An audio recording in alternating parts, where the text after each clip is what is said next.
Morning. I'm going to introduce you guys to Rocco Francis Marciano, otherwise known as Rocky the Bronco Blockbuster Marciano. Rocky was quoted as saying, "What would be better than walking down any street in any city in the world and knowing you're the heavyweight champion of the world?" And think about that as we go through this speech. Rocky was born in Brockton, Massachusetts on September 1st, 1923, to 20 miles outside of Boston, to poor Italian immigrants. His father worked in a shoe factory in what was known at the time as the Shoe City because of the copious amounts of shoe factories in there. In fact, Brockton was also known as the shoe capital of the United States. His mother was a stay-at-home mom and helped raise Rocky, his 2 brothers, and his 3 sisters. From the time he was young, Rocky worked many different jobs to help fulfill a promise that he made to his mother that they would no longer have to live in poverty that he grew up in the early 20s and through the 30s. Early in his career, he had to change his name from Marciano to Marciano due to ring announcer not being able to pronounce his name properly before the fight. In 1943, he was drafted in the United States Army, and he served most of his time over in England. In fact, he was involved in the D-Day invasions, or at least thereafter, when he helped ferry supplies over to Normandy during the Allied invasion of Europe. While he was in the Army, he began his boxing career there in order to get out of KP duty, which is also known as kitchen police, or you're essentially a butler for the kitchen, peeling potatoes, cleaning, stuff like that. While he was in the Army, he had a record of 8-4, and he won the 1946 Amateur Armed Forces Boxing Tournament. Shortly thereafter, on March 17, 1947, he fought his first official professional fight against Lee Epperson, and he won by knockout in the 3rd round. Following his successful debut, he did a very unusual thing going back to the amateurs from his professional career to pursue the Golden Gloves Championship. However, he lost to Coley Wallace in the finals. That's Rocky knocking out Lee Epperson. On July 12, 1948, he returned back to the professional fighting world again. He won his first 16 fights, all before the 5th round. In fact, 9 of those 16 fights were finished before the 1st round was even over. And March 24, 1950 began a very well-known rivalry with a fellow Italian undefeated boxer named Roland Lastarza. Lastarza was the only one to ever really come close to beating Marciano by going the distance with him, and actually Marciano won by split decision in that fight. Lastarza would get a rematch with Marciano later on in 1953 for the heavyweight title, but Marciano beat him by a technical knockout in the 11th round. Boxing back then was 15 rounds. And after the fight, Lastarza spent about 5 days in the hospital because Rocky beat him that bad. And shortly thereafter, they became good friends. That's Lastarza taking a nice right hook to the face. And there he is getting knocked out. Rocky's idol growing up was the legendary boxer, the ground bomber Joe Louis. Joe Louis was active from 1937 to 1951. In fact, Rocky Marciano actually ended his career in 1951.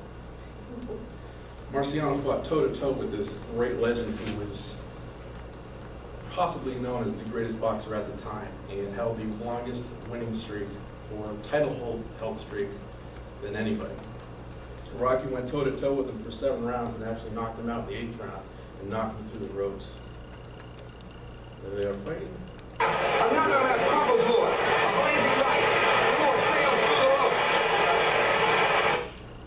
And that's the knockout right there that ended Joe Louis' career.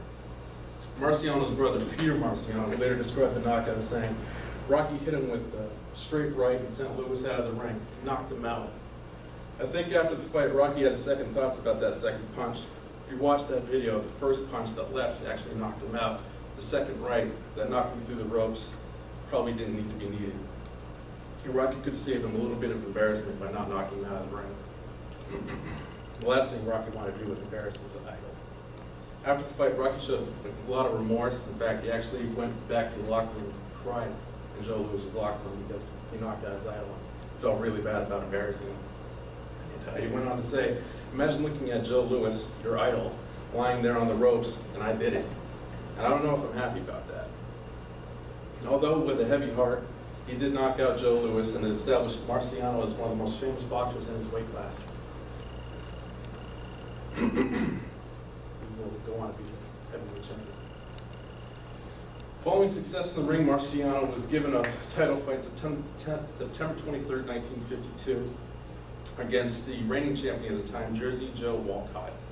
Walcott built a substantial lead in their fight, in the first fight on the scorecards, but Rocky Marciano, in typical fashion, battled back and ended up winning by knockout in the 13th round. Walcott was given a rematch the next fight a year later, and Rocky Marciano handily beat him by knocking him out in the very first round.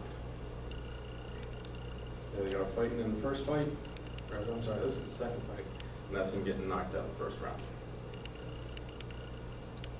Rocky's final fight came on September 21st, 1955 against light heavyweight champion Archie Moore. Early in the fight, Marciano got knocked down for only the second time in his entire career. But he came back after a 4 count, which is only 4 seconds, got right back up, battled back, and ended up knocking him out in the 9th round, retaining his title and finishing up on top as undefeated. Got the pictures of the fight.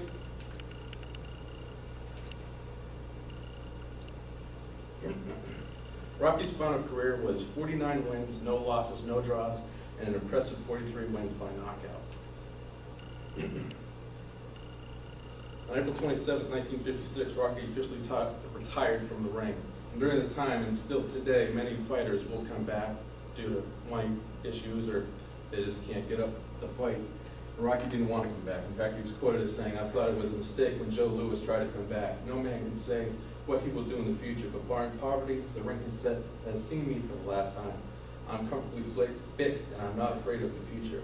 Barring a complete dire emergency, you will never see Rocky Marciano back in the ring."